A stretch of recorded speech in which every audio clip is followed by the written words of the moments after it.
Only in Kentucky can one county be the home of the Athens of the West, a frontier campsite named in honor of a Massachusetts battlefield, and a scientific museum housing a life-size wax figure cast from 200 cadavers alongside a 14-inch hairball from the stomach of a buffalo. Hi, I'm Michael, and I'm learning a little bit more about Kentucky, one county at a time, all 120 of them. And today, I'm learning about Fayette County, specifically Fayette County before the 1974 merger with Lexington. If you haven't done it already, I do hope that you check out the other counties I've covered. They're all listed in the playlist on my profile. If I haven't covered yours yet, I'll get to it soon, I promise. And as always, if I do miss something or mispronounce something, or you think that I should have included something else, feel free to let me know in the comments so that way we can all learn together. Fayette County is the urban and agricultural heart of the inner bluegrass, but before it was the second most populous county in the state, it was a massive frontier wilderness.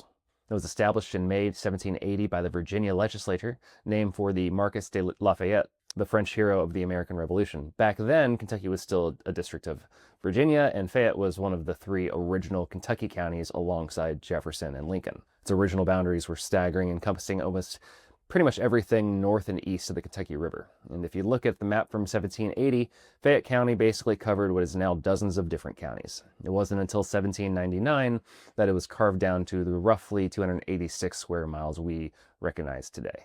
The spark for the county seat, Lexington, actually happened 5 years before the county was even formed. In June 1775, William McConnell and a party of frontiersmen were camping at a spot we now call McConnell Springs. They were sitting around a campfire when they received word that the first battles of the American Revolution had been fought at Lexington and Concord. In a burst of patriotic spirit, they decided to name their camp Lexington. By 1780, it was formally established as the first town in the region. To protect themselves from periodic raids, early settlers in the area built frontier forts like Bryan Station, Boone Station, and Masterson Station. This era was defined by high-stakes treaties. Fort Stanwix, Camp Charlotte, and the Sycamore Shoals Purchase pressured the Shawnee, Cherokee, and Iroquois to cede their hunting grounds.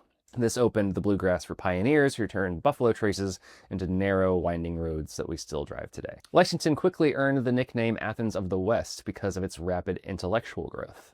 In 1780, Transylvania University was chartered as the first college west of the Allegheny Mountains. While other settlements were focused on just simple survival, Lexington was already debating philosophy and law. Transy is also home to the Monroe Musnick Medical and Science Museum, which houses 18th and 19th century medical instruments that look like props from a science fiction movie. Their collection includes the Medical Venus, a life-size dissectable wax figure of a woman created by casting organs and tissues from as many as 200 cadavers. So they even have a massive buffalo hairball gifted by George Rogers Clark Todd, the youngest brother of Mary Todd Lincoln. This intellectual atmosphere made Fayette a hotbed for national giants. It was the home of Henry Clay, the great compromiser, who lived at his Ashland estate and was one of the first to practice scientific farming and horse breeding in the region. Henry Clay served as the Speaker of the House and Secretary of State, exerting massive influence on American history from his study in Lexington. His cousin, Claudius Marcellus Clay, was an even more colorful character. He was such a fierce and vocal abolitionist that he rigged a cannon pointed at the front door of his anti-slavery print shop to keep the pro-slavery mobs at bay. It apparently worked quite well. The Civil War was a masterpiece of divided loyalties in the area. This was the birthplace of Mary Todd Lincoln, but while she sat in the White House, her Lexington family was split right down the middle. Her father, Robert Smith Todd, had 14 children. 6 sided with the Union, while 8 others went for the Confederacy. Although the city was occupied by Union forces starting in 1861, it was also home of the thunderbolt of the Confederacy, General John Hunt Morgan. His red brick federal-style mansion known as Hopemont still stands on the corner of North Mill Street. In 1862, Confederate Major General Edmund Kirby Smith led 11,000 soldiers into the city to the cheers of residents, cabling his government that the heart of Kentucky is with the South.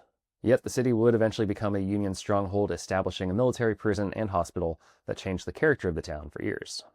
But the undisputed king of Fayette County has always been the horse. The region sits on a thick layer of limestone that dissolves into the soil and water, feeding the grass with calcium and phosphorus. This creates the perfect bluegrass for building the dense, strong bones required for elite racing.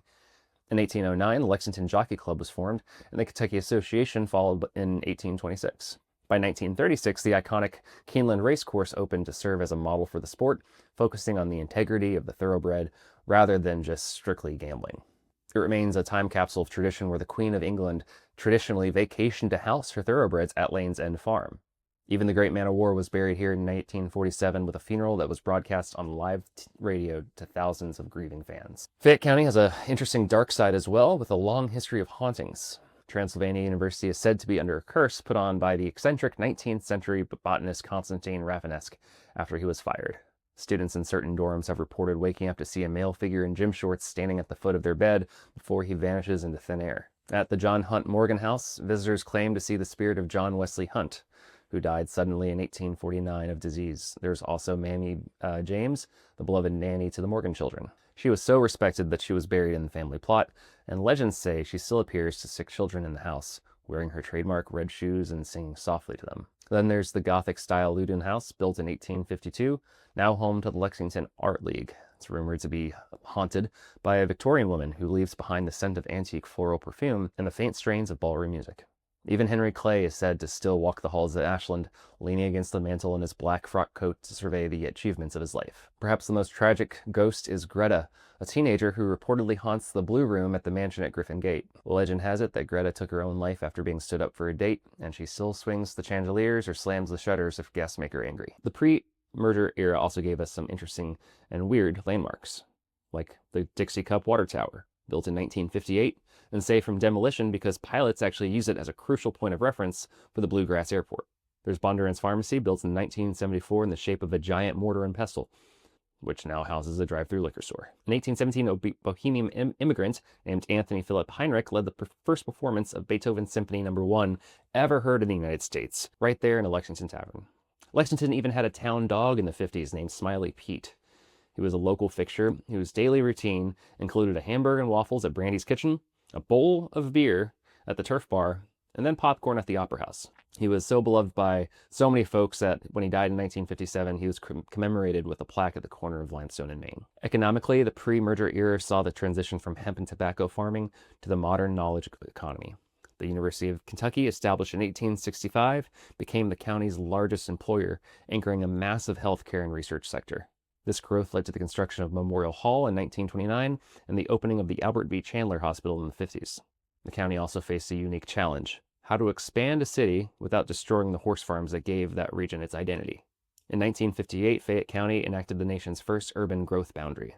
It was really a revolutionary move that restricted development to a very specific urban service area, ensuring that you could stand in a dense downtown and see a rolling pasture just miles away. The social history of this era was also marked by struggle. In 1917 and 1920, the county faced significant racial tensions. The 1920 trial of Will Lockett led to a mob attack on the courthouse, resulting in the National Guard opening fire and the declaration of martial law. It was a dark chapter that preceded the later efforts of leaders like London Farrell and the preservation of the Underground Railroad station at St. Paul AME Church. As the 1970s arrived, the administrative friction between the city of Lexington and the surrounding Fayette County became pretty impossible to ignore. They were two separate governments trying to manage one exploding population. So people often had to deal with overlapping taxes, duplicating services. On January 1st, 1974, the two entities officially merged, though, to become the Lexington-Fayette Urban County Government. It was one of the first and really most successful mergers of its kind in the United States, effectively ending the era of the independent county government and creating the unified metropolis that we know today. So, that's the pre-merger history of Fayette County. What'd I get wrong this time?